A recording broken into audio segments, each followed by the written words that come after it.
வணக்கம். நம்ம இந்த ஆப்ஷன் கால்குலேட்டர்ல இந்த கிராஃபை எப்படி நம்ம ஈஸியாக ரீட் பண்ணுறது அப்படின்றத பற்றி தான் நம்ம இதில் பார்க்க போகிறோம். அண்டு இந்த கிராஃபை மட்டும் பர்டிகுலராக எப்படி நம்ம ரீட் பண்ணணும் அப்படின்றத தெளிவாக நம்ம இதில் பார்க்க போகிறோம். ஸோ நீங்கள் வந்து கொஞ்சம் இந்த வீடியோவை ஃபுல்லாக பாருங்கள், அப்போ தான் உங்களுக்கு ஈஸியாக இது அண்டர்ஸ்டாண்ட் ஆகும். ஸோ இன்றைக்கி ஒரு 12:55 அந்த டைம் போல் நமக்கு கிடைச்ச ஒரு ஆப்ஷன் செயினை நம்ம வந்து கால்குலேட் பண்ணி பார்க்க போகிறோம். அது எப்படி இருந்துச்சு அப்படின்றத, அதை எப்படி நம்ம வந்து ரீட் பண்ணுறது அப்படின்றதையும் நம்ம செக் பண்ண போகிறோம். ஸோ இப்போது நம்ம ஆப்ஷன் செயினை டவுன்லோட் பண்ணிப்போம், செக் பண்ணி பார்ப்போம் டவுன்லோட் பண்ண ஆப்ஷன் செயினை. ஸோ 12:55க்கு டவுன்லோட் பண்ணது. அப்போது இருந்த ப்ரைஸ் வந்து பார்த்திங்கன்னா 23,250 இருந்துச்சு. அதை நம்ம கால்குலேட் கொடுக்குறோம். ஒன்ஸ் கால்குலேட் கொடுத்ததுக்கப்புறம் நமக்கு இந்த மாதிரியான ரிசல்ட் வந்துருச்சு. ஸோ இந்த மாதிரி ரிசல்ட் வந்திருக்கு. இப்போது நம்ம இந்த பர்டிகுலராக இந்த ஸ்டாட்டிக் கேசர் கிராஃப், டைனமிக் கேசர் கிராஃபை நம்ம எப்படி ரீட் பண்ணணும், இப்போது என்ட்ரி ஜோனை நம்ம எப்படி ஃபைண்ட் அவுட் பண்ணுறது அப்படின்றத நம்ம இப்போ பார்ப்போம். ஓகே, இந்த கிராஃபை வந்து பார்த்தீங்கன்னா இது வந்து ஸ்டாட்டிக் கேசர் graph and dynamic kesar graph. இந்த கிராஃபை தான் நம்ம வந்து ப்ராப்பராக ரீட் பண்ணணும். ஓகே, ஸோ இப்போ ஸ்டாட்டிக் கேசர் கிராஃப், டைனமிக் கேசர் கிராஃப் அப்படின்றப்போ இந்த ஸ்டாட்டிக் கேசர் கிராஃபில் இது பீக்கில் இருக்குது. ஓகேங்களா? So red colour line support, green colour line resistance, இது நமக்கு தெரிஞ்சது. இப்போ இது பீக்கில் இருக்குது. இப்போ பீக்கில் இருக்கிற வேல்யூ வந்து 23,200. அப்போ இங்கே பீக்கில் இருக்கிறது 23,200. அப்போ 23,200ன்றது இது ஸ்டாட்டிக்கு, சப்போர்ட், ரெசிஸ்டன்ஸ் ரெண்டில் எது அதிகமாக இருக்குது? 23,200ன்ற சப்போர்ட் வந்து அதிகமாக இருக்குது. அதே போல் டைனமிக் சப்போர்ட் ரெசிஸ்டன்ஸில் எது அதிகமாக இருக்குது? அதே 23,200. அப்போது இப்போ நம்ம வந்து சப்போர்ட் ஜோனை நம்ம வந்து ஃபைண்ட் அவுட் பண்ணிட்டோம். 23,200ன்றது நல்லா ஸ்ட்ராங்கான ஒரு சப்போர்ட்டாக இருக்குது. ஸோ அந்த அளவுக்கு இங்கே வந்து பார்த்தீங்கன்னா ஃபண்டு நல்லா ரைஸ் ஆகிருக்குன்றது நமக்கு இங்கே தெரியுது. Okay, so right. இப்போ நம்ம அடுத்து இன்டர்செக்ஷன் பாயிண்ட். இந்த இன்டர்செக்ஷன் பாயிண்ட்டு தான் வந்து நம்ம இங்கே இருக்கிற பாயிண்ட் இருக்குது பார்த்தீங்களா, இது ஒரு பாயிண்ட், இது ஒரு பாயிண்ட். இப்போ இங்கே இருக்கிற இன்டர்செக்ஷன் பாயிண்ட் வந்து பாருங்கள் எவ்வளோ இருக்குது அப்படின்னா 23,270 இருக்குது. ஓகே, இப்போ 23,250 இது 23,270. ஓகேங்களா? 70 கிட்ட இருக்குது. அடுத்த இன்டர்செக்ஷன் பாயிண்ட் எங்கே இருக்குன்னு பாருங்கள், 23,296 இந்த இடத்துல இருக்குது. 23,296 இந்த இடத்துல பர்டிகுலராக இருக்குது. அப்போது இப்போ நமக்கு வந்து நல்லா தெளிவாக தெரியுது, ஒரு சப்போர்ட் ஜோனில் இருக்குது. சப்போர்ட் ஜோனில் இருந்து 23,700, 23,296. அப்போது மார்க்கெட் கால் சைடு போகிறதுக்கான நிறைய சான்சஸ் இருக்குன்றது நமக்கு தெரியுது. அப்போ நம்ம எந்த இடத்துல என்ட்ரி, இது வந்து அக்யூமுலேஷன் ஜோனுன்றது இதோட ரெண்டோட ஆவரேஜ் தான். ஸோ இந்த ஜோனில் ப்ரைஸ் ட்ராவல் பண்ணுறதுக்கு கொஞ்சம் பாசிபிலிட்டிஸ் இருக்குன்றதை நம்ம அண்டர்ஸ்டாண்ட் பண்ணிக்கிறது. ஓகே, ஸோ இப்போ சப்போர்ட் ஜோன் இது இருக்குது. நமக்கு வந்து பார்த்திங்கன்னா இன்டர்செக்ஷன், இங்கே இன்டர்செக்ஷன் தான் வந்து இங்கே ஸ்டாட்டிக் ப்ரைஸ் E1. அடுத்து இங்கே இருக்கிற இன்டர்செக்ஷன் தான் வந்து ஸ்டாட்டிக் ப்ரைஸ் E2. இப்போது இது வந்து பார்த்திங்கன்னா 23,200லேருந்து 23,270 அல்லது 23,296. ஸோ ஆவரேஜாக பார்த்தோம்னா 23,283.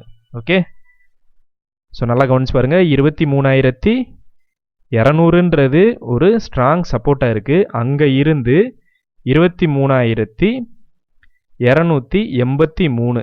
ஸோ இந்த ரேஞ்சு வரைக்கும் market so call side travel ஆகிறதுக்கு சான்சஸ் இருக்குது. அப்போது கால் சைடு ட்ராவல் ஆகிறதுக்கு சான்சஸ் இருக்கும் பொழுது நமக்கு எந்த போர்ஷனில் நமக்கு ஒரு என்ட்ரி ஜோன் இருந்துருந்துச்சுன்னா நல்லா இருக்கும் அப்படின்னு பார்த்தோம்னா, அப்போது இந்த பார்ட்டுக்கு பின்னாடி. ஓகேங்களா? ஸோ இது கொஞ்சம் நல்லா அகலமாக இருக்குது. 23,250. இந்த 23,250க்கு கீழே இதுக்கு மேலே, அதாவது இந்த ஜோன். ஓகேங்களா?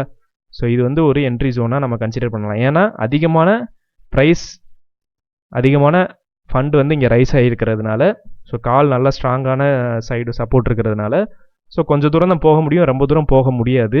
அந்தளவுக்கு வந்து இங்கே சப்போர்ட் வந்து இருக்குது. ஸோ நம்ம சேஃபர் சைடாக தான் எடுக்கணும் அப்படின்னா நம்ம 23,225 அந்த ஜோனில் நம்ம எடுக்கலாம். ஸோ இங்கெல்லாம் வந்து பார்த்தீங்கன்னா 23,225 அது வரை இருக்கும். ஆல்மோஸ்ட் வந்து ரொம்ப ஹெவியாக இருக்கிறதுனால நம்ம ஸோ இந்த ஜோனில் கொஞ்சம் ஸோ முன்ன பின்ன இந்த இடத்துல வரைக்கும் நமக்கு வந்து மார்க்கெட் வரும். அதை தாண்டி வர்றதுக்கு நிறைய பாசிபிலிட்டிஸ் கம்மி. ஓகே, ஸோ இந்த ஜோனு வரும்போது நம்ம கேல்குலேட்டர் செக் பண்ணி பார்க்கணும். கேல்குலேட்டர் செக் பண்ணி பார்த்துட்டு சேம் இதே மாதிரி இருந்துச்சு அப்படின்னா இதோட சேர்த்து நம்ம ஐவியையும் நம்ம செக் பண்ணணும். ஐவியும் நமக்கு கால் சைடு ஃபேவரபுளாக இருக்கணும். ஓகேங்களா? ஸோ அப்படி ஃபேவரபுளாக இருக்கும்போது நம்ம ஒரு ப்ராக்டிஸ் பண்ணி பார்க்கணும். டெமோ ட்ரேடிங்கில் இந்த ஆப்ஷன் கேல்குலேட்டரை நீங்கள் ப்ராக்டிஸ் பண்ணி நீங்கள் செக் பண்ணும் பொழுது தான் உங்களுக்கு ரிசல்ட் எப்படி வருதுன்றது தெரியும். ஓகே, இப்படி இருந்த ஒரு பொசிஷன் வந்து அடுத்து என்ன நடந்திருக்கு அப்படின்றத இப்போ பார்ப்போம். ஸோ இங்கே பார்த்தீங்க அப்படின்னா 12.55க்கு நம்ம பார்த்தோன்னு சொன்னோம்ல, 12.55க்கு ஸோ 23,240 இருந்து ஸோ அதுக்கடுத்து ஒரு நல்ல ஒரு பீக் போயிருக்கு. ஓகேங்களா?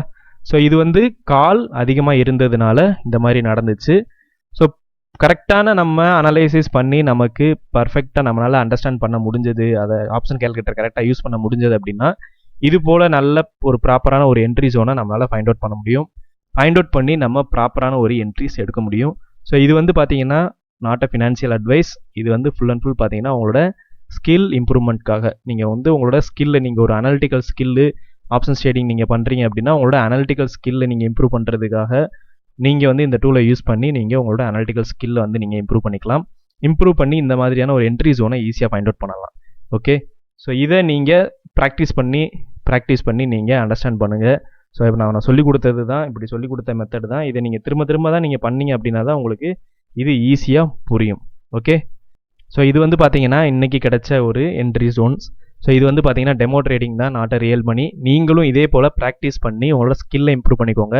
ஸோ நீங்கள் ரியல் மணி நீங்கள் யூஸ் பண்ணி நீங்கள் ப்ராக்டிஸ் பண்ணாதீங்க.